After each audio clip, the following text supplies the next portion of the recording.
Welcome to 5 News. I'm Natalia Jorquera. A woman who was shot dead outside a Kent pub on Valentine's Day has been named by police.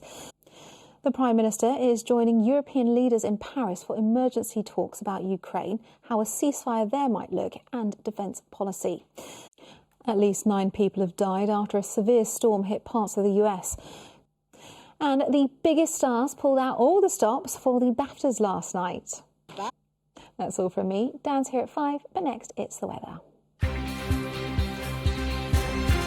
Jorquera has been going through them for us today and is in the studio, as you can see. Hi, Natalia. What have you found? I found quite a bit there. So Keir Starmer says that he has pledged to fix the NHS in England, and the government says these figures prove it's on the road to recovery, but not everyone sees it as a clear win. First, let's take a look at the numbers. The NHS in England figures show that from July to November last year, so the first 5 months of the Labour government, there were 2.2 million more elective care appointments than the same period the year before. Some of these were made possible by extra evening and weekend shifts. Labour pledged to deliver 2 million more appointments a year and says that it met that target 7 months early. But this is just a 5-month snapshot, not a full year comparison. There's also something else to consider. From July to November 2023, when the Tories were in power, there were doctors' strikes.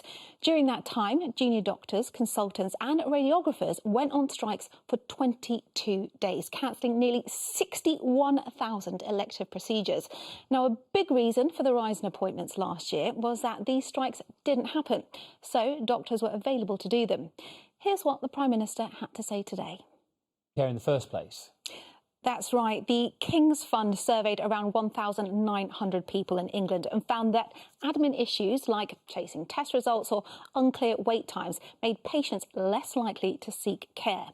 Almost a third, now that is 32%, said they had to chase results following a test scan or X-ray. Nearly a quarter, now that is 23%, said they didn't know who to contact while waiting for care.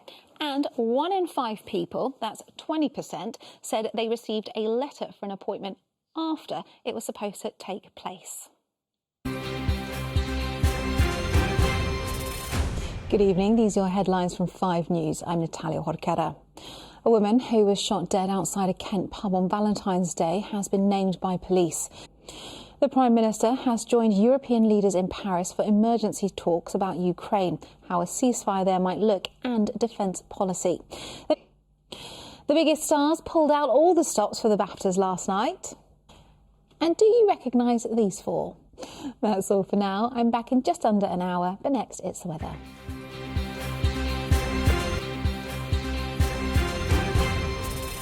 Welcome to 5 News. I'm Natalia Jorquera.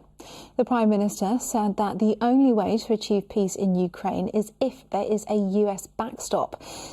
The Vatican has said Pope Francis is being treated for what they call a complex clinical situation. And now the biggest stars pulled out all the stops for the BAFTAs last night. That's all from me and the team. Have a lovely evening.